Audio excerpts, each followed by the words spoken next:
नमस्कार दोस्तों, स्वागत है आपका योगेंद्र ऑनलाइन क्लासेस में। एचआर पब्लिकेशन की किताब है छत्तीसगढ़ में पंचायती राज व्यवस्था। ये ना सिर्फ आपके एडीओ एग्जाम में काम आने वाली है, बल्कि जितने भी व्यापक के एग्जाम्स होंगे, चाहे वो पुलिस से रिलेटेड हो, कांस्टेबल से हो, एसआई से हो, आपका व्यापम का कोई भी एग्जाम हो, पटवारी हो, रेवेन्यू इंस्पेक्टर हो, जिस एग्जाम में भी छत्तीसगढ़ का पोर्शन पूछा जाना है वहाँ पंचायती राज आपके काम आएगा। फिलहाल मेन फोकस हमारा एडीओ एग्जाम के लिए है। ठीक है, आज जो हम चैप्टर पढ़ने वाले हैं, चैप्टर नंबर 7, इसका पीडीएफ जो है टेलीग्राम चैनल में मिल जाएगा। हमारा टेलीग्राम चैनल का नाम है योगेंद्र ऑनलाइन क्लासेस। ठीक, कमेंट बॉक्स में उसका लिंक दे दिया जाएगा। ये 7वां चैप्टर वहां से देखेंगे। किताबों में जितनी बातें लिखी गई हैं पूरा का पूरा मैं आपको एक्सप्लेन करूंगा, कुछ एक्स्ट्रा बातें भी बताऊंगा जिसको आपको नोट डाउन करना है। और मेन काम तो यह किताब में जितना लिखा उतना आपके दिमाग में बस जाए। और वादा किया है ये पूरा सीरीज कंप्लीट होगा तो आपके दिलो दिमाग में किताब तो छप ही जाएगा, और किताब ही याद रहना बहुत बड़ी बात है। इसके अलावा एक्स्ट्रा पॉइंट भी आपको मैं जानकारी दूंगा। ठीक, चलिए अभी वीडियो की शुरुआत हो रही है। जो इंपॉर्टेंट टॉपिक्स हैं उसको पहले मैं चर्चा कर रहा हूँ, बाद में ये प्लेलिस्ट में व्यवस्थित रूप से आपको मिल जाएंगी। लेक्चर 1 2 3 4 5 6 7 8 9 10 करके। ठीक है, लेक्चर 1 2 3 से चलो जाएंगे। अभी फिलहाल जो ज़्यादा जरूरी है उस पर बात करेंगे। चलिए स्टार्ट करते हैं बिना देरी के। 7वां चैप्टर है पंचायत में आरक्षण का प्रावधान। अभी ये विशेष महत्वपूर्ण किस लिए हो जाता है, क्योंकि 3 दिसंबर 2024 को राज्यपाल ने आर्टिकल 213 के तहत अपनी शक्तियों का प्रयोग किया, और छत्तीसगढ़ में जो पंचायती राज अधिनियम है 1993 का, उसमें अपने अध्यादेश का पावर यूज करके एक संशोधन लाया। और वो संशोधन ज़्यादातर किसके लिए था? ये आरक्षण के लिए था, आरक्षण से संबंधित था। इसलिए और बहुत ज़्यादा जरूरी हो जाता है। यहाँ से डैम श्योर क्वेश्चन पूछे जाने की संभावना है। ठीक, तो अब देखो ये जो किताब में लिखी उस बातों पर आएंगे ही, लेकिन इसको मैं थोड़ा इजी वे में पहले एक्सप्लेन कर देता हूँ, उसके बाद हम वापस से नोट्स में आएंगे। ठीक है, कोई दिक्कत नहीं। तो देखो जो पंचायती राज व्यवस्था है, ये जो पंचायती राज व्यवस्था है, पंचायती राज व्यवस्था है, ये 2 जगह आपको देखने को मिलेगी, है ना। 2 जगह मिलेगी पंचायती राज व्यवस्था। और उसके साथ हम अगर स्पेशली बात करें पंचायती राज में आरक्षण की व्यवस्था, पंचायती राज में आरक्षण की व्यवस्था 2 जगह देखने को मिलेगी। एक मिलेगा हमारे इंडियन कॉन्स्टिट्यूशन में, एक मिलेगा क्या हमारे इंडियन कॉन्स्टिट्यूशन में, संविधान में मिलेगा। और संविधान के कौन से अनुच्छेद में? तो आर्टिकल 243D में। कौन से? Article 243D। पहले भी क्लासेस में मैं बताया हूं कि 73वां संविधान संशोधन, 72वां संविधान संशोधन, ये सब संबंधित है। किससे संबंधित है? 73वां संविधान संशोधन 1992 का। ये जो 73वां संविधान संशोधन संबंधित है, ये पंचायती राज से संबंधित है। ठीक है, अब जो संविधान में दिया है आरक्षण का प्रावधान वो 243D में है। लेकिन ध्यान रखना 3 प्रकार के सूची होते हैं, राज्य सूची, केंद्र सूची और समवर्ती सूची। राज्य सूची में वो बातें शामिल होती हैं, वो विषय शामिल होते हैं जिसमें कानून राज्य सरकार बना सकती है। और ये जो पंचायती राज्य है ये राज्य सूची का विषय है। ये पंचायती राज किसका विषय है? राज्य सूची का विषय है। तो स्वाभाविक सी बात है हर राज्य इस पर कानून बना सकती है। तो छत्तीसगढ़ राज्य ने भी इस पर कानून बनाया है। था तो ये एमपी का कानून, बट छत्तीसगढ़ अलग हो गया एमपी से, तो एमपी वाले कानून छत्तीसगढ़ में लागू है। तो इसके लिए छत्तीसगढ़ के भी छत्तीसगढ़ पंचायती राज अधिनियम है, पंचायती राज अधिनियम है। ठीक है, तो ध्यान रखना छत्तीसगढ़ में भी पंचायती राज अधिनियम है, इस बात को भी आप ध्यान रखेंगे। और अधिनियम का नाम है 1993। ठीक है, जो छत्तीसगढ़ पंचायती राज अधिनियम है उसका नाम है 1993। वो जो अमेंडमेंट था वो 1992 का है। ठीक है, तो छत्तीसगढ़ पंचायती राज अधिनियम है, ये एक्ट है। तो आपको कुछ प्रावधान यहाँ देखने को मिलेंगे, कुछ प्रावधान यहाँ देखने को मिलेगा आरक्षण संबंधी। तो यहाँ पे भी आरक्षण के प्रावधान है। अब देखो यहां पर एसटी और एससी के आरक्षण की बात की गई है, आरक्षण की बात की गई है, आरक्षण की बात की गई है। और किस आधार पर? जनसंख्या के आधार पर। किस आधार पर? एसटी एससी में आरक्षण की बात की गई है, लेकिन किस आधार पर बताया? जनसंख्या के आधार पर। ठीक है, उनको जनसंख्या के आधार पर आरक्षण मिल जाएगा, एसटी एससी को आरक्षण मिल जाएगा। और यहाँ पे क्या ओबीसी का आरक्षण दिया हुआ है? ओबीसी का आरक्षण नहीं है। महिलाओं को आरक्षण दिया गया है क्या? जी बिल्कुल, महिलाओं को भी आरक्षण दिया गया है। कितना? 33% आरक्षण मिला हुआ है। ये तो थी 243D की बात। ठीक है, अब हमारा मेन मुद्दा है छत्तीसगढ़ पंचायती राज अधिनियम में क्या व्यवस्था है। तो यहाँ पे देखो अभी इसके अधिनियम पर भी बात करेंगे। अभी आर्टिकल 13, 15, 13, 17 हो गया, 23, 25 हो गया, 30, 32 हो गया, ये सब हम अभी अधिनियम भी देखेंगे और इसके धाराओं को पर भी बात करेंगे। बट यहाँ पे आरक्षण का प्रावधान कैसा है? एसटी और एससी का आरक्षण है किस आधार पर? जनसंख्या के आधार पर, यानी कि जनसंख्या के अनुपात पर, जनसंख्या के हिसाब से। महिलाओं के लिए भी आरक्षण है, महिलाओं के लिए भी आरक्षण है। महिलाओं के लिए आरक्षण कितना है? 50%। तो पहला अंतर तो यहीं पे समझना है कि जो हमारे भारतीय संविधान में महिलाओं के आरक्षण की बात करते हैं वो 33% के लिए करते हैं, लेकिन छत्तीसगढ़ की बात करें, छत्तीसगढ़ पंचायती राज अधिनियम में महिलाओं के लिए 50% रिजर्वेशन की बात की गई है। अब हम अलग अलग केस स्टडी देखेंगे, क्योंकि आधे से ज़्यादा बच्चे मैथ्स का कैलकुलेशन नहीं समझ पाते, तो आज पूरा अलग अलग कैलकुलेशन बताएंगे। केस 1 2 3 4 5 6 पूरा कंसेप्ट क्लियर हो जाएगा। सर क्या ओबीसी का आरक्षण है? तो ओबीसी का आरक्षण है भी और नहीं भी। बोले सर ये कैसे हो सकता है, यहाँ तो नहीं था, यहाँ है भी और नहीं भी कैसे बोल रहे हो? तो उसी की बात करते हैं हम, वही कब किस स्थिति में होगा और किस स्थिति में नहीं होगा। तो समझना बात, अब ये ओबीसी का आरक्षण या आरक्षण की व्यवस्था देख रहे हैं ना, किसकी आरक्षण की बात कर रहे हैं? ओबीसी के आरक्षण की बात कर रहे हैं।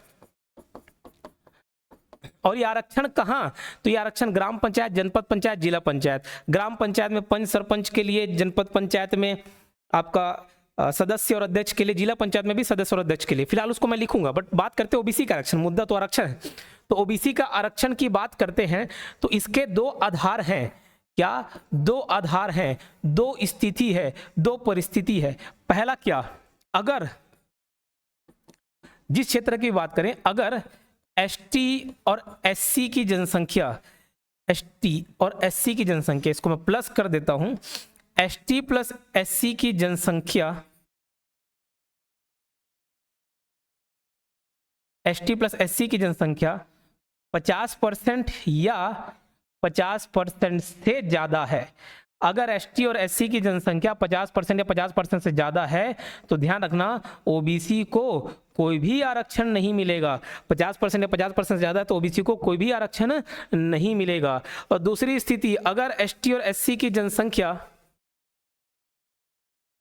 एसटी प्लस एससी की जनसंख्या मिलाकर, मतलब एसटी की जनसंख्या अलग, एससी की जनसंख्या अलग, की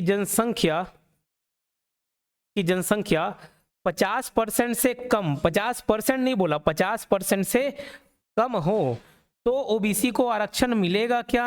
हाँ, ओबीसी को आरक्षण मिल जाएगा। और ध्यान रखना किस आधार पर?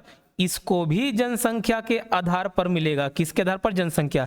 यहाँ जो मैं शब्द उपयोग कर रहा हूँ वो जनसंख्या है, और जनसंख्या भी किस जनसंख्या वो कोई बताता नहीं, उसको भी मैं आगे चल के बताऊंगा जनसंख्या मतलब क्या, उसकी परिभाषा क्या। ठीक है, तो सब्र बना के रखें, जनसंख्या के आधार पर, ना कि मतदाताओं के आधार पर। ठीक है, तो जनसंख्या के आधार पर आरक्षण मिलेगा ओबीसी के। लेकिन ध्यान रखना, लेकिन ST plus SC plus OBC का आरक्षण मिलाकर, अब केवल एसटी प्लस एससी नहीं, ओबीसी को आरक्षण मिलेगा, लेकिन एसटी एससी ओबीसी सबको मिलाकर 50% से ज्यादा नहीं होना चाहिए।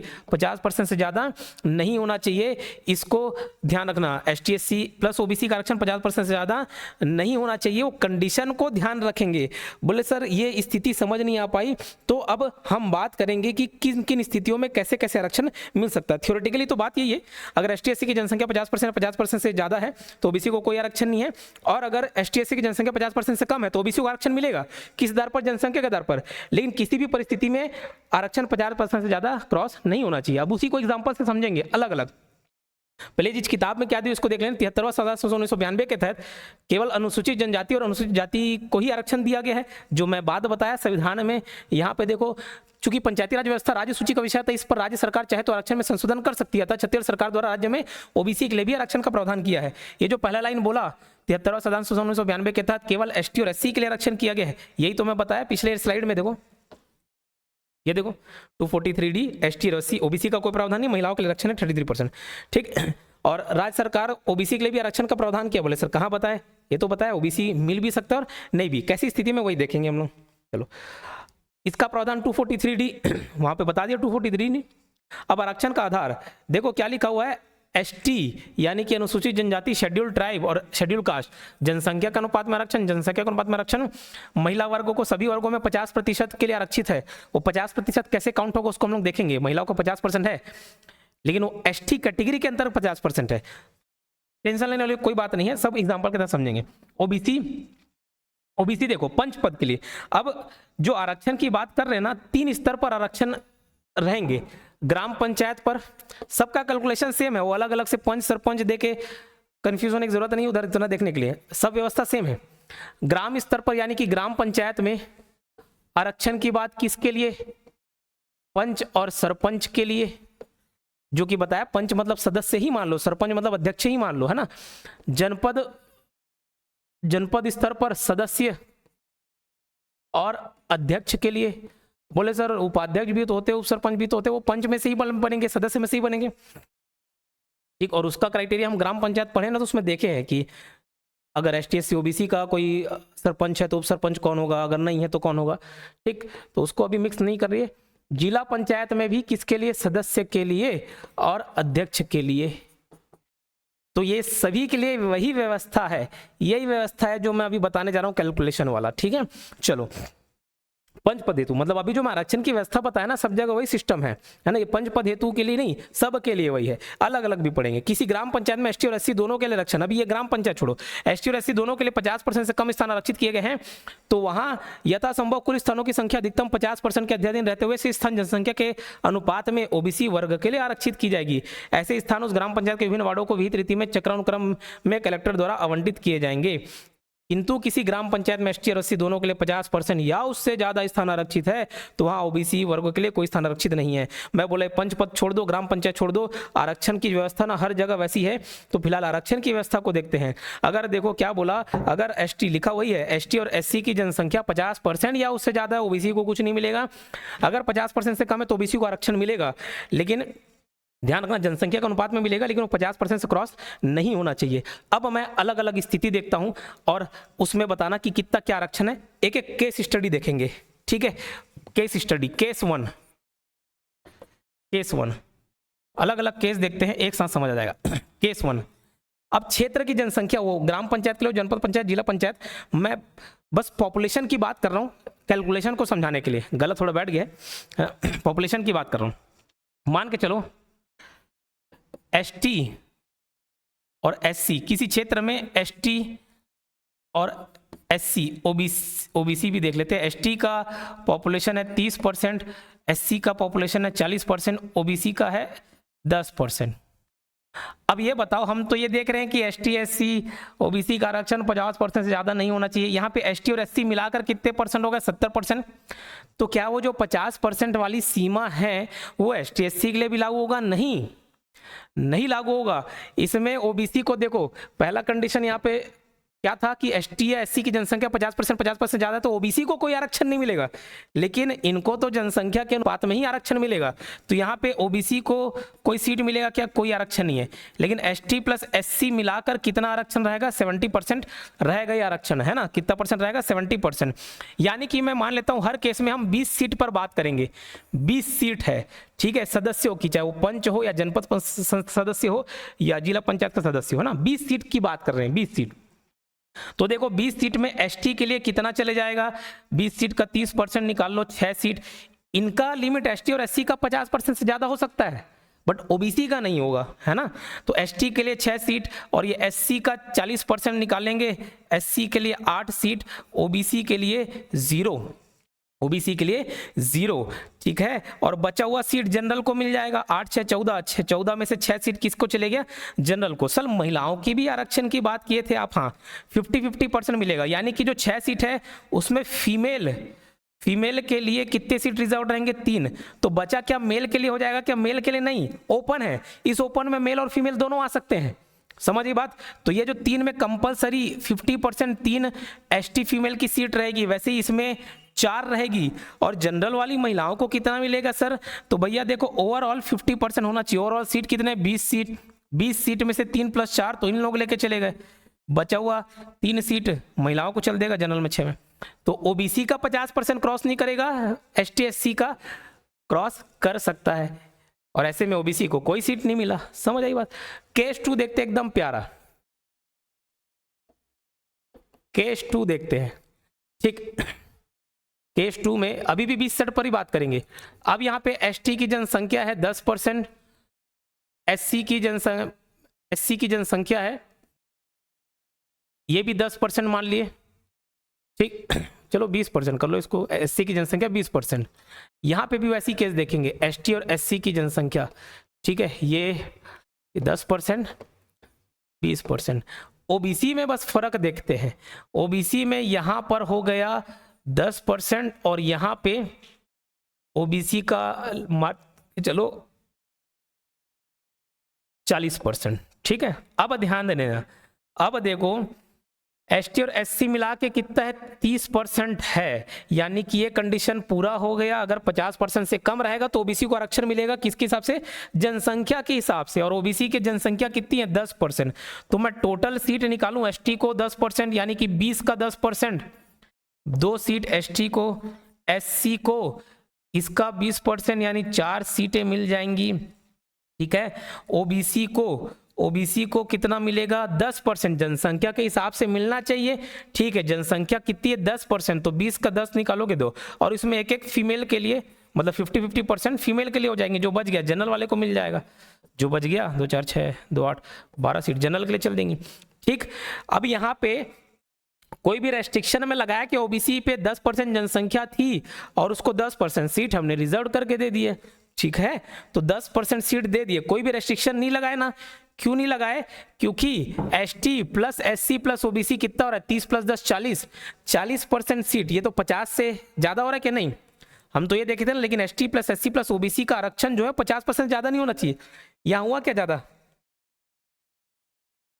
यहाँ हुआ क्या ज्यादा नहीं हुआ ना, ये तो 40% ही हुआ। तो अब सेम स्थिति, एसटी 10%, एससी 20% है, ओबीसी 40% हो गया। अब क्या यहाँ पे देखेंगे ओबीसी को उतना मिलेगा, तो वही बात करते हैं। एसटी का कितना है भैया, 2 सीट मिल जाएगा, 20 का 2, 10% होगा, 20 का 10% 2, एससी का 20% यानी कि 4 सीट। अब ओबीसी की बात करते हैं, क्या ओबीसी को 40% मिल जाएगा, यानी कि 8 सीट मिल जाएगा, नहीं मिलेगा।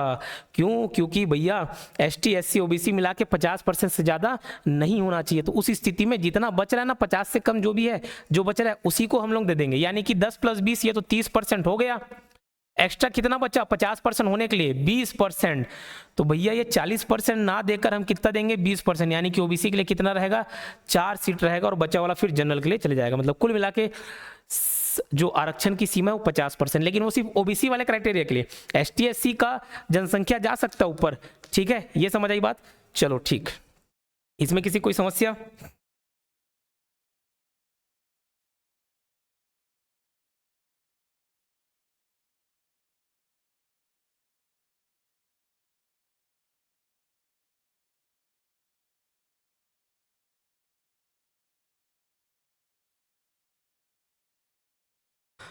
चलो यही देखते हैं।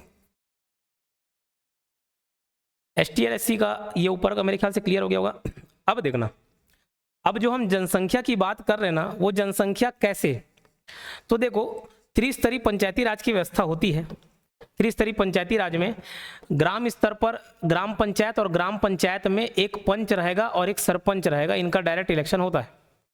तो भैया मान के चलो ये ग्राम पंचायत है, उसमें अलग अलग वार्ड है, अलग अलग वार्ड है, 10 ठोक अलग अलग वार्ड है। ठीक, तो अलग अलग वार्ड के लिए अलग अलग पंच होंगे। तो जब पंच पद होगा ना, तो मैं जनसंख्या किसका देखूंगा, उस पूरा ग्राम पंचायत, ये पूरे ग्राम पंचायत में कितना जनसंख्या है उसके हिसाब से पंचों की जनसंख्या मतलब रिजर्वेशन सेट करेंगे। ठीक है, जैसे ये पूरे ग्राम पंचायत में 1 2 3 4 5 ऐसे करके 10 ठोक अलग अलग पंच हो गए। तो ये ग्राम पंचायत की जनसंख्या, इसमें देखूंगा एसटी एससी कितने हैं। तो किसी ग्राम पंचायत में पंच के लिए, क्योंकि 1 2 3 4 5 है, ये सब क्या है, ग्राम पंचायत के अंतर्गत आ रहे हैं, ग्राम पंचायत के अंतर्गत अलग अलग वार्ड बने हुए हैं ना। तो पंच पद के लिए किसकी जनसंख्या देखूंगा, ग्राम पंचायत की जनसंख्या देखूंगा। अगर उसमें एसटी एससी के लिए 50% से कम स्थान आरक्षित किए गए, तो वहां कुल स्थानों की संख्या अधिकतम 50% के दे दिन रहते हुए ओबीसी को अपन दे देंगे आरक्षण। ठीक है, तो ग्राम पंचायत की जनसंख्या देखूंगा। लेकिन समझना, इस ग्राम पंचायत में भैया पंच तो बहुत सारे हो सकते हैं, मतलब 10 वार्ड है तो 10 पंच हो सकते हैं, लेकिन सरपंच भी 10 होंगे क्या, सरपंच भी 10 होंगे नहीं, सरपंच तो 1 होंगे। तो भैया एक सरपंच को कैसे रिजर्वेशन में बांटूंगा। तो एक्चुअली जो ग्राम पंचायत है ना, इसके अंदर बहुत सारे पंच आ रहे हैं, मतलब वार्ड आ रहे हैं। वैसे ही एक जनपद पंचायत के अंतर्गत, ये पूरा जनपद पंचायत है, इस जनपद पंचायत के अंतर्गत ऐसे बहुत सारे ग्राम पंचायत आते हैं। ग्राम पंचायत जैसे ऐसी, और वो भी हो सकते हैं बहुत सारे ऐसे वार्डों में बटा हो। तो जब पंच के लिए आरक्षण देखना है तो उस ग्राम पंचायत की मैं जनसंख्या देखूंगा, लेकिन जब सरपंच के लिए देखना है तो भैया जनपद वाला देखना पड़ेगा ना। ठीक है, जनपद वाला देखना पड़ेगा। तो जनपद पंचायत का हम लोग जनसंख्या देखेंगे, अगर सरपंच का हमको क्या निकालना है, आरक्षण निकालना है, तो सरपंच पे हेतु यही सब चीज सेम है, बस जनपद का देखेंगे, खंड का जनसंख्या देखेंगे। वैसे ही, ठीक वैसे ही जब जनपद पंचायत के अंतर्गत, ध्यान देना, जनपद पंचायत के अंतर्गत जो सदस्य होंगे, जनपद पंचायत के सदस्य होंगे, उनके लिए वही जनपद पंचायत की जनसंख्या देखूंगा। लेकिन ये जनपद किसी न किसी जिला के अंतर्गत आता होगा, तो जो जनपद पंचायत अध्यक्ष है उसके निर्वाचन या आरक्षण के लिए हम जिले की जनसंख्या देखेंगे, ठीक है। और वैसे ही जिला पंचायत सदस्य हो तो उसमें जनसंख्या किसका देखेंगे, जिला पंचायत का। लेकिन उसका अध्यक्ष हो जाए जिला पंचायत अध्यक्ष के लिए, तो उसके लिए राज्य के देखेंगे, क्योंकि उस राज्य के अंतर्गत ही बहुत सारे जिले आ रहे हैं, ठीक है। तो इस जितने भी क्राइटेरिया हैं उसको याद रखेंगे, यही पूरा बात लिखा हुआ है इस किताब में। बस सर इतना ही पढ़ना है क्या? नहीं, इसके अलावा भी मैं और कुछ बातें आपको बता रहा हूं, उसको आप ध्यान रखेंगे। ये जो अध्यादेश आया उसके बारे में हम थोड़ा सा पढ़ लेते हैं, ठीक है। ये जो अध्यादेश आया उससे कौन कौन से आर्टिकल प्रभावित हुए, हम सारा चीज देखेंगे, कौन कौन से आर्टिकल प्रभावित हुए। तो सबसे पहले डेट याद रखना, 3 दिसंबर 2024। क्या याद रखोगे? 3 दिसंबर 2024। अब आपको मालूम है कॉन्स्टिट्यूशन में एक आर्टिकल है 123, ये ऑर्डिनेंस की बात करता है, अध्यादेश की बात करता है, ऑर्डिनेंस जारी करने की बात करता है। और एक और आर्टिकल मिलेगा 213, ये भी ऑर्डिनेंस की बात करता है, बट ये प्रेसिडेंट द्वारा लाया जाता है और इसको गवर्नर द्वारा, यानी कि राज्य के राज्यपाल के द्वारा लाया जाता है। क्या ही अध्यादेश इस प्रकार की शक्ति है कि बिना हम सदन में कोई बिल पास कराए हुए हम कोई कानून ला सकते हैं और वो कानून मान्य होगा, हालांकि कुछ टाइम बाद उसको पास कराना होता है। तो समझ लो ये नियम कानून की तरह ही काम करता है। तो आर्टिकल 213 के तहत राज्यपाल ने अपना पावर यूज किया और 3 दिसंबर 2024 को छत्तीसगढ़ पंचायती राज अधिनियम 1993, छत्तीसगढ़ पंचायती राज अधिनियम एक्ट लिख रहा हूं 1993, इसमें संशोधन किए, ठीक है। क्या किए? संशोधन किए, इनके प्रावधानों में संशोधन किए। वो किस नाम से जाना जा रहा है? छत्तीसगढ़ पंचायती राज संशोधन अध्यादेश कौन सा? 2024 का, ठीक। अब यही संशोधन है और इस संशोधन के चलते कितने आर्टिकल्स में परिवर्तन आए, उस सारे आर्टिकल्स को हम लोग लाइन से जानेंगे। इस संशोधन के चलते हुए कितने आर्टिकल्स में परिवर्तन आए, तो ध्यान रखना आर्टिकल 13 मतलब धारा 13, और ये धारा 13 कौन से धारा की बात कर रहा हूँ? छत्तीसगढ़ पंचायती राज अधिनियम 1993। ये संशोधन किस लिए लाया गया? ओबीसी आरक्षण के लिए, समझ लो, या आरक्षण बोल सकते हो, आरक्षण के लिए लाया गया। ये सारे प्रावधान किससे संबंधित है? आरक्षण से संबंधित है। तो धारा 13 पूरा लिख लेते हैं।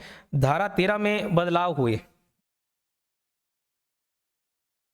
धारा 13, धारा 17, ठीक है, धारा 13, धारा 17, धारा 23, धारा 25 और 30, 32। इसके अलावा धारा 2 का 19 भी, धारा 2 का 19 में भी परिवर्तन हुआ और आर्टिकल 129E में भी परिवर्तन हुआ है, ठीक है। ध्यान रखना, इसको लाइन से लिखेंगे। धारा 13 में पंचों के आरक्षण के लिए,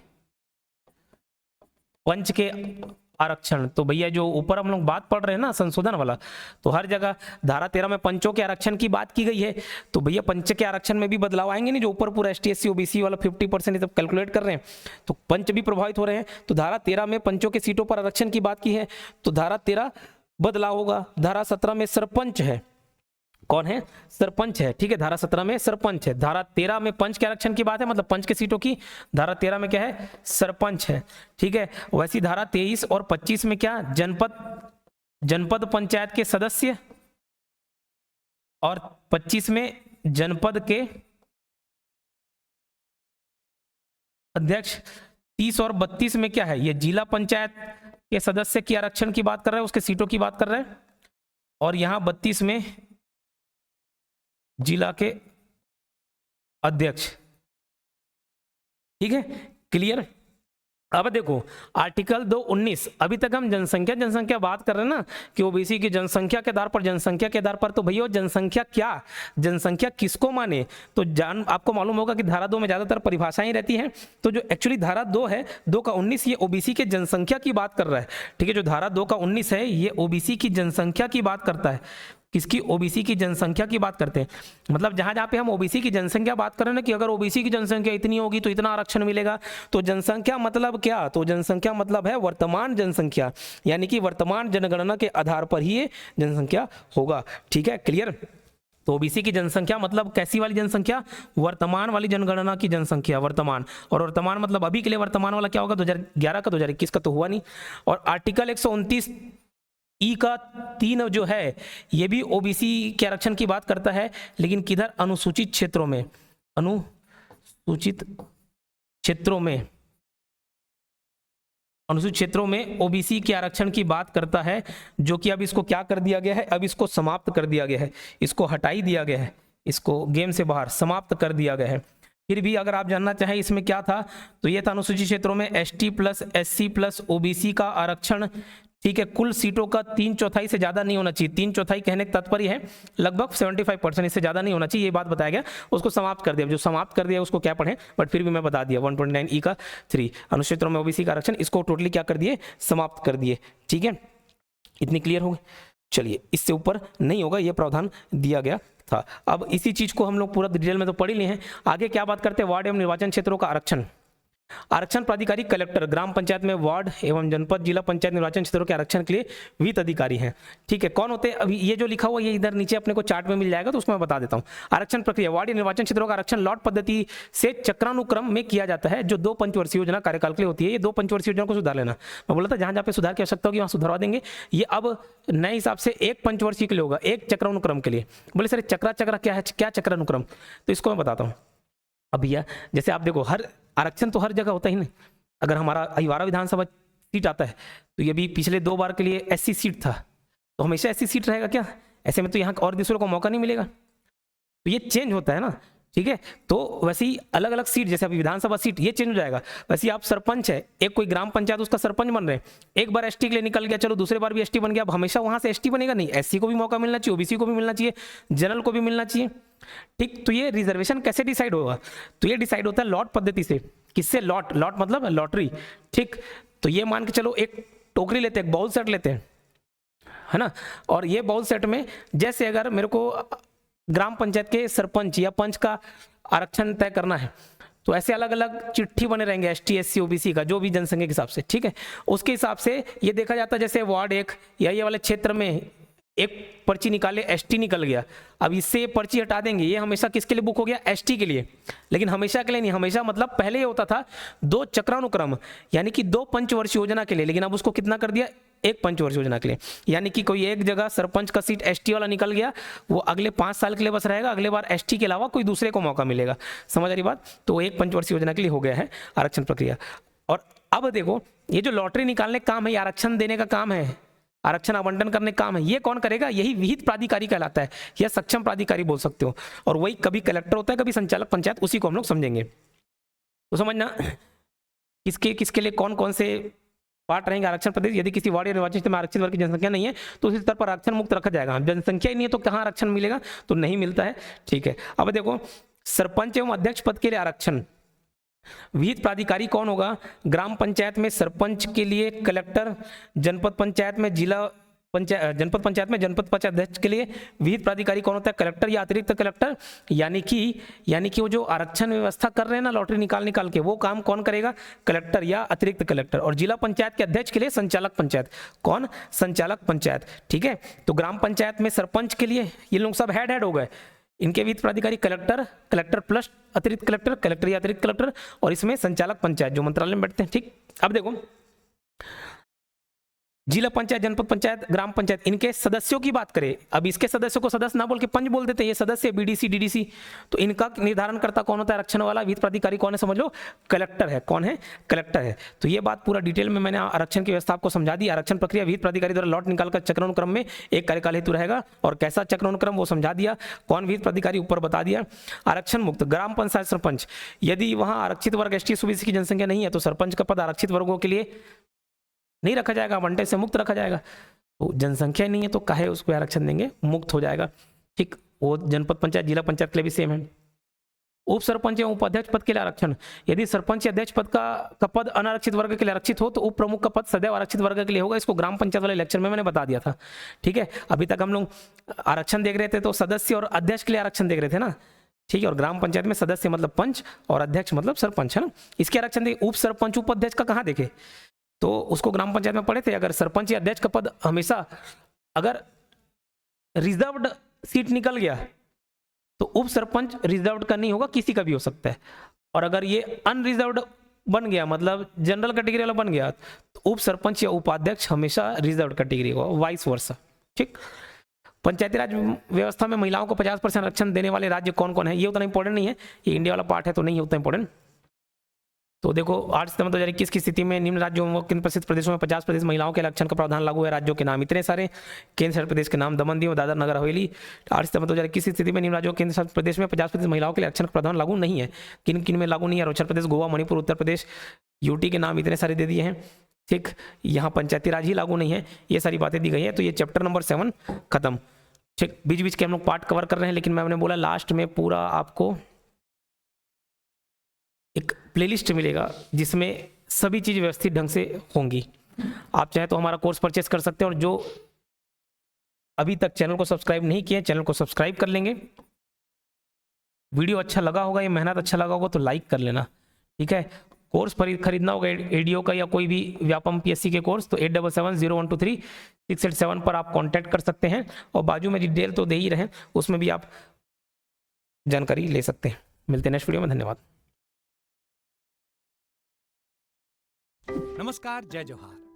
क्या आप भी गवर्नमेंट एग्जाम्स की तैयारी करना चाहते हैं? क्या आप भी मेमोरी टेक्निक्स और ट्रिक्स के जरिए बहुत ही कम समय में स्मार्ट स्टडी करना चाहते हैं? क्या आप चाहते हैं कि सीजी व्यापम टॉपर आपको पढ़ाए?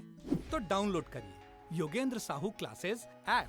यहाँ 10 से अधिक गवर्नमेंट एग्जाम्स क्रैक करने वाले और सीजी व्यापम टॉप करने वाले योगेंद्र सर सीजीपीएससी और सीजी व्यापम के अंतर्गत होने वाले सभी एग्जाम्स की तैयारी कराए। तो डाउनलोड करिए Yogendra Sahu classes app to be the best, learn from the best.